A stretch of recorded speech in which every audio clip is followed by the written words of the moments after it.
Hello, everybody, and welcome back to another episode of the Daily Crypto News. And today, guys, a 100 XRP giveaway if this video can get 1,000 likes within 24 hours. All you have to do to enter is make sure you press the like button, make sure you are subscribed, and make sure you comment down below your favorite crypto. Your comment is your entry ticket, so don't forget to do that.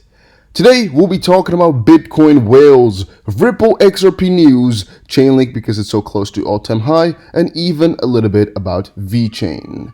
And also, it is 36 degrees Celsius outside. I think it's the highest temperature in years in the Netherlands here, and thus, you'll most likely hear some kids screaming outside, and I tried to grab them all and put them in a bag, but it didn't work out. Those parents were like, no, those are my kids and stuff. So, you'll most likely hear some stuff. First of all, Chainlink is getting close to 100 times gains since ICO. It's actually really crazy if you start to look at what exactly it is that Chainlink has been doing over the last period. And when I say period, I mean just literally everything since inception. And the reason I'm saying that is because a lot of times Chainlink rises when nobody expects it to do so, and it rises when Bitcoin is not even doing that well. And right now, the last 2 weeks or so, let's see here from let's say a month and a week. So about 5 weeks, it's been going on such a rampage that people have been just so confused with what there is to stop Chainlink and why it's gaining so much. Because I know they have some great partnerships and some great technology. However, a lot of FUD also came out. Like we saw one of the biggest scam reports ever by Zeus Capital, I believe it was. And a lot of people are really, really against it. And also, it's not like it should be going up really much right now necessarily or something like that. So I don't really know why it can get so far past its all-time high and just keep gaining right now, right? Some are saying it's the best, what's it called now? DeFi coin. However, some are saying it's not even a real DeFi and that they got paid to do something like that. I don't really know. Social metrics, of course, are exploding because it's getting to its all-time high. And of course, that means that, it'll be at the top at this point right now. It's doing so extraordinarily well. It is crazy. So yeah, for Chainlink, I'm actually wondering where to sell right now. ICO price was 11 cents. Right now, we're almost at $11. And to a certain degree, I'm like, you know what? Sometimes we got to call it quits, because getting so far past its all-time high time and time again, here it hit all-time high, then a little bit, didn't, then it hit another all-time high here and another all-time high right now. When is it enough, right? When is it enough? Some are saying should be selling it right now. I'm debating a little bit because it's looking so juicy, right? It's looking so juicy. Then, world's second largest Bitcoin whale is moving funds. So, the world's second largest crypto whale, XRP, has in a recent transaction transferred a whopping 100,000 Bitcoin, which is worth around $1.1 billion, to two separate wallets, and the transfer, as reported by Whale Alert, attracted a transaction fee of $3.55. $3.55 is $3.55, which was about 0.0003. The 92,000 Bitcoin was sent to a wallet address, while the other 4,000 Bitcoin was sent to a different wallet address, blockchain.com can confirm. However, crypto analysts were of the view that XRP might have perpetrated the transaction for the purpose of securing its customers' assets. XRP is renowned for the extra miles it goes to ensure the full security of customers' assets. The crypto whale owns separate bunkers that stores Bitcoin on 5 continents, which include the Swiss Alps. I mean, if you have $1 billion, yeah, you better do your best to secure that stuff. $1 billion is a lot of money, It would take me a couple years to get that. So, just joking. Now, that's a lot of money to manage. So I can understand that there's some immense pressure to just keep moving it around and make sure that it's really, really safe. Because otherwise, I don't know what type of lawsuits, but they're not going to be fun ones that are on top of your head then. U.S. Congressman says Bitcoin will recuperate rather than slope off. So, in another development, Newslogical had reported that crypto mogul, who also doubles as U.S. Congressman, Tom Emmer, had made a declaration that Bitcoin will not slope off, but rather recuperate as the world recovers from the economic crisis, which resulted from CV pandemic outbreak. Emmer made the disclosure during an interview with Morgan Creek Digital co-founder Anthony Pompliano. The U.S. Congressman, as reported by Newslogical, elucidated that Bitcoin is superior to fiat due to its decentralized nature. So that's really kind of strange coming out from a U.S. congressman, since we saw earlier Trump state, it's our currency, the U.S. dollar, and our thing, and him saying that Bitcoin is superior to US dollar is pretty strange coming from a US Congressman. At least I find that. He further pointed out that the present world economic meltdown, coupled with unprecedented relief measures, which could ultimately devalue the US dollar, been embarked upon by the US government, now force investors from around the globe to look for an alternative store of value such as Bitcoin. Which is the truth, though. I mean, that's really the truth. All right, moving over into VeChain. VeChain launches market-ready blockchain-enabled food traceability platform. Now, the fun fact about VeChain is it's never something really completely new.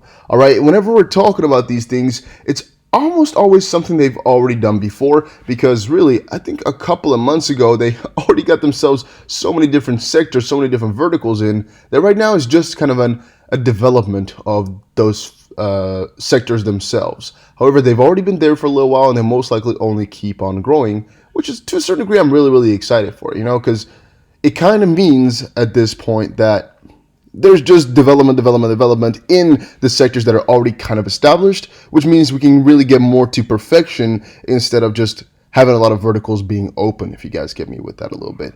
So yeah, I'm pretty excited for this, guys. It looks pretty damn juicy, to be completely honest.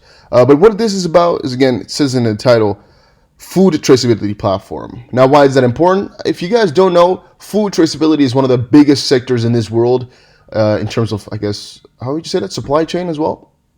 Why? Because you eat food, I eat food, and whoever you know eats food most likely. I knew somebody who didn't eat food, and that's why I say I knew him, or her actually, because, she didn't eat food anymore.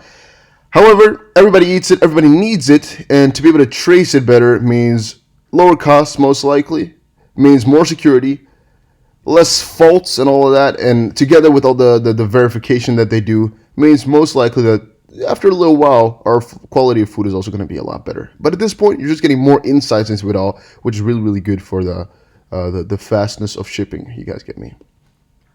Forget gold and Bitcoin. I'd listen to Warren Buffett and buy cheap UK shares to get rich. Whenever I see that, I just giggle a little bit from inside of me, because I'm like, these guys just really want to push UK stocks. And I'm talking about the Motley Fool here, this website. I've talked about this website 3 times, and 3 times now they talk about, hey, you should buy UK shares. But I'm like, why would you buy UK shares if you can either go for US banks, which have let's say a 50-50 chance of just breaking out like crazy, or a 50% chance of falling to the ground. You can buy Bitcoin, which is, again, another very big 50-50, and with Bitcoin I mean XRP and VeChain and Chainlink as well inside of there. Or literally buy nothing, because those two things are like the biggest 50-50 bets to really get rich. UK shares? Okay. I don't really care about those too much, and I can kind of not believe that Warren Buffett would say something like that, but he didn't really say it directly. At least that's what I'm assuming from the article here. They're just quoting his strategy most likely a little bit, where you have to buy, that's something he always says, you have to buy a share that's worth $1 for 0.66 cents or $0.66 and all of that. But here, investors such as Warren Buffett have enjoyed considerable success in buying undervalued shares when other investors are flocking to other assets. By focusing on high-quality companies that are likely to flourish in the next economic boom and buying them at prices that do not fully factor in their growth potential, it is possible to obtain market-beating returns over a prolonged time period. And I'm like, why would you want to go for market-beating percentages? Why not go just settle for the normal? Like Warren Buffett always says, nobody wants to get rich slow, which is a very bad part, all right? I'm like, if you want to beat the market, you're going to take a risk, right? If you're going to go with the market, you're almost always safe. So whenever you want to beat the market, go for a completely different market instead of just picking a couple of pieces in it, right? So what I mean with that is either go for emerging markets, like go for like Thailand or Malaysia, or even I guess China is sort of emerging, but go for something in the east of the world where they really are emerging. It's not the market really, the US market, but it's close, and I would go for that, or go for crypto, or go for maybe like US banks or something like that, which again have all got some risk but a lot of profit potential as well. Or just, of course, play it safe and go for the market. Ripple and Chris Larsen wire 20 million XRP. Binance, Coinbase Pro are among recipients. XRP Monitor revealed that in the past 15 hours, Ripple and its co-founder Chris Larsen transferred 20 million XRP to Binance, Coinbase Pro, and another Ripple wallet. So yeah, former Ripple CEO wires XRP to Coinbase Pro, and Ripple moves 15 million XRP, Binance gets a third of it. Now, still at this point, I don't know exactly why this is all going on and exactly why they are wiring all this money. But Chris Larson wired 5 million XRP to San Francisco-based exchange Coinbase Pro. And, why? I don't even know. What's the purpose? I don't even know. What is he trying to do? I don't know. Is he trying to sell? Maybe. Is he, trying to give it to somebody else? Could be.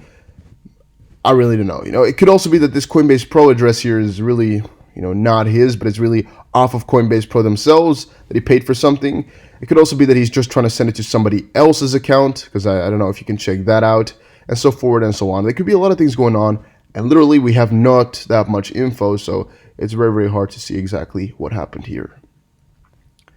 XRP and Ripple slam too as Team Bitcoin expands Ethereum battle. I've been seeing a lot of people bash XRP today. When I say a lot, I mean a lot of people. And maybe one of the big reasons for doing that right now is just because people are scared that this run won't stop. They're afraid that right now the gains we've been seeing is not all, right? And they want it to be all. They want XRP to go down like crazy right now, to just wipe out all its gains and just start back over with all the people who believed in XRP just crying on the floor. But no, we all know, even if it falls down right now, it will come back stronger.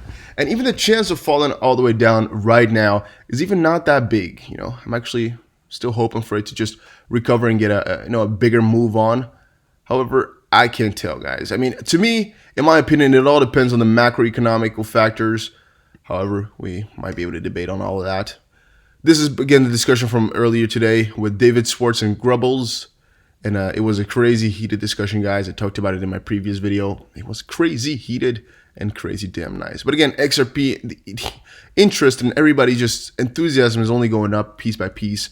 And I don't think there's really any stop in XRP at this point. But all right. Why analysts are expecting XRP to surge higher in the days ahead? Well, one of the things they're talking about and thinking about is, by the way, that XRP's the flag is going on. I didn't want to actually say that.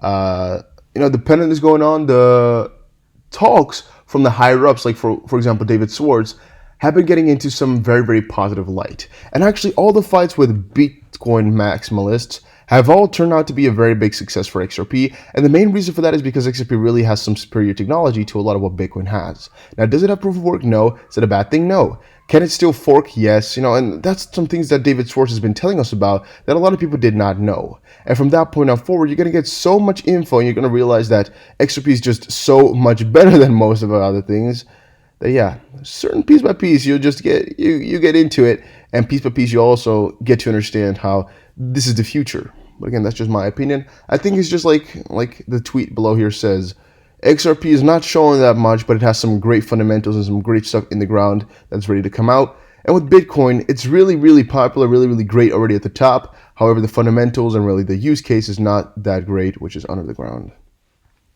And then this one was a pretty dumb article. Breaking, XRP drops 9% in just 3 hours. After losing 30 cents, it went to 27.9. However, right now we are at 29.8. So again, we can ignore that article all the way because I didn't even see it happen. Maybe it was on some random ass exchange, or he's just lying, or it was just one big fall or something like that. Because I didn't even see it at all. And here the 24-hour low is 28.6. So could be, but I didn't see it. Maybe it's just a split second that it went there. However, who cares, right? We're up here now. Alright guys, that was it for this video. Hopefully you all enjoyed it. If you did, make sure you press the like button and subscribe. And I would definitely see you guys again in another crypto video. Take care, everybody.